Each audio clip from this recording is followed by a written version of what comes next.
안녕하세요. 오늘 보내주신 자료들, 정말 흥미로운 게 많았어요. 뭐랄까, 경제 뉴스부터 시작해서 AI랑 어떻게 대화하는지, 또 최신 연구까지 내용이 아주 다양했는데요. 네, 저도 보면서 이거 참 연결되는 지점들이 있구나 싶었습니다. 그렇죠. 그래서 오늘은 이 정보들 속에서 가장 중요한 핵심이랑 좀 재미있는 부분들을 쏙쏙 뽑아보려고 합니다. 한번 깊이 파고 들어가 볼까요? 자, 먼저 경제 뉴스부터 좀 보죠. 트럼프 행정부 관세 정책. 이게 만약 다시 시행되면 미국 소비자들이 연간 1,230억 달러? 와, 우리 돈으로 160조 원 넘는 돈을 더 내야 할 수도 있다. 이런 예측이 있네요. 네, 맞습니다. 그 소비자 기술협회 CTA 분석인데요. CTA요? 네, 만약에 중국산 수입품 중에 이제 면세 혜택 없는 품목들 있잖아요. 여기에 최대 145% 관세가 붙는다 이러면 예를 들어 게임 콘솔이나 노트북 평균 가격이 1,000달러를 넘을 수 있다는 거고요. 1,000달러요? 네, 그리고 스마트폰은 거의 1,100달러 가까이 될 수도 있다. 뭐 이런 얘기입니다. 특히 스마트폰 같은 경우는 중국산 수입 비중이 엄청 높잖아요. 거의 78%나 되고 미국 내 생산은 거의 없으니까 그 영향이 크겠죠. 하긴 가격만 오르는 게 다가 아닐 것 같은데요. 그렇죠. 바로 그 점입니다. 단순히 물가만 오르는 게 아니라 아예 소비 자체가 줄어들 수 있다는 경고예요. 예를 들면 게임 콘솔 소비는 최대 73%까지 감소할 수도 있다. 이렇게 보고요. 73%나요? 엄청나네요. 네. 그래서 CTA는 이런 파급 효과가 결국 미국 경제 전체에 연간 한 69억 달러 규모의 손실을 입힐 수 있다. 이렇게 추산했습니다.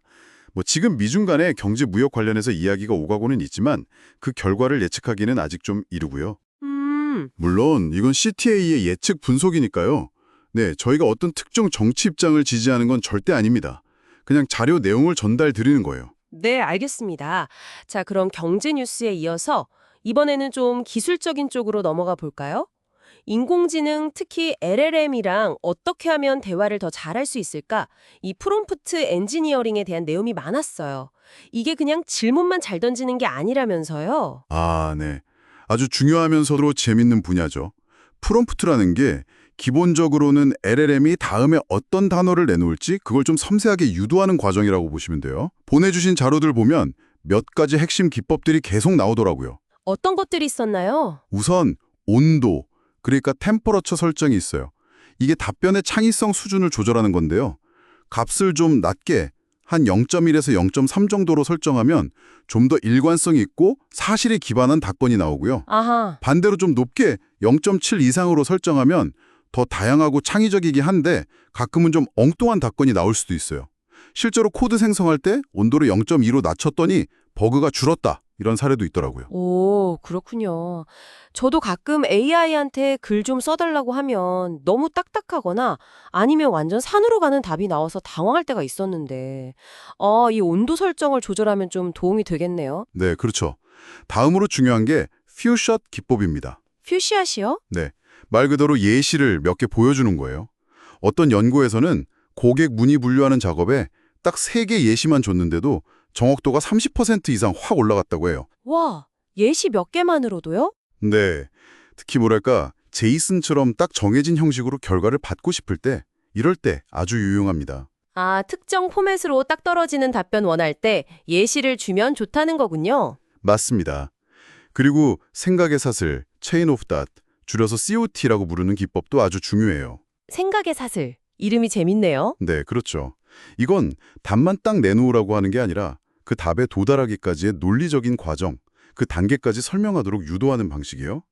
이게 복잡한 추론 문제, 예를 들면 수학 문제 같은 거 풀 때 능력을 확 끌어올려줍니다. 오. 어떤 수학 문제 데이터셋에서는 이 COT를 썼더니 정답률이 50% 이상 높아졌다는 연구 결과도 있었어요. 그리고 여기서 한 발 더 나아가서 여러 추론 경로 중에 가장 많이 나온 답을 고르는 자기 일관성 기법이랑 같이 쓰면 더 정확해진다는 팁도 있었고요. 이야, 정말 생각보다 훨씬 더 섬세한 조정이 필요하군요. 그럼 실제로 프롬프트를 잘 쓰려면 뭘 기억해야 할까요? 실용적인 조언 같은 것도 있었죠? 네, 몇 가지 중요한 원칙들이 있었습니다. 첫째는 프롬프트는 명확하고 간결하게 쓰는 게 좋다. 둘째, 원하는 결과물의 형식을 구체적으로 명시하라. 목록 형태인지 제이슨인지 아니면 특정 글자 수 제한이 있는지 같은 거요. 네네. 셋째, 이렇게 하지 마세요 같은 부정적인 지지보다는 이렇게 하세요 식의 긍정적인 주침이 더 효과적이라는 조언이 공통적으로 있었고요. 마지막으로 이게 정말 중요한 건데요. 네. 내가 시도했던 프롬프트, 그때 썼던 설정값, 그리고 그 결과가 어땠는지 이걸 꼼꼼하게 기록하는 습관입니다. 어떤 시도가 잘 통했고 어떤 건 왜 실패했는지 이걸 기록해두는 것 자체가 실력을 키우는 가장 확실한 자산이 될 거예요. 아, 기록의 중요성. 알겠습니다. 자, 프롬프트 얘기에서 조금 더 나아가서요. 최신 AI 연구나 좀 흥미로운 오픈소스 프로젝트에 대한 자료도 있었던 것 같은데요. 네, 재밌는 연구가 하나 있었어요. 지로서치라는 건데요. 지로 서치요? 네, 이게 뭐냐면 실제 웹 검색 엔진을 쓰지 않고도 LLM 자체 능력만으로 정보 검색하고 활용하는 능력을 강화시키는 방법이에요. 검색 API 쓰는 비용 문제나 가끔 검색 결과가 좀 불안정한 문제 있잖아요. 이런 걸 해결하려는 시도죠. 검색 엔진 없이 검색 능력을 높인다. 신기하네요. 그렇죠. 근데 더 놀라운 건 140억 개 파라미터 모델, 그러니까 14B 모델만으로도 경우에 따라서는 실제 검색 엔진 성능을 능가하기도 있다는 결과가 나왔다는 겁니다. 와, 정말 대단한데요? 네. 또 US 라우팅이라는 오픈소스 프로젝트도 소개됐었죠. 아이반 벨렌키라는 개발자가 만든 건데 미국의 인터넷 라우팅 정보를 시각화라고 분석하는 도구예요. 지리 정보랑 라우팅 데이터를 합쳐서 보여주니까 네트워크 구조나 트래픽 흐름, 어디가 막히는지 같은 복잡한 정보를 한눈에 파악하기 쉽게 도와줍니다. 복잡한 데이터를 이해하기 쉽게 만드는 아주 좋은 예시죠. 네, 오늘 정말 알찬 정보들이 많았습니다.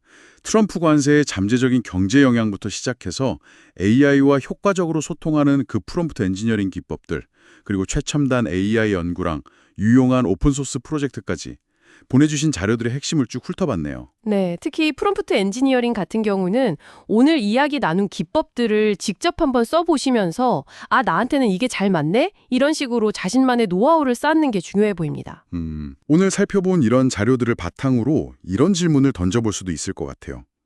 만약에 미래에는 LLM이 스스로 최적의 프롬프트를 만들고 또 그걸 계속 개선하는 단계까지 간다면 그럼 우리 인간의 역할은 어떻게 변할까요?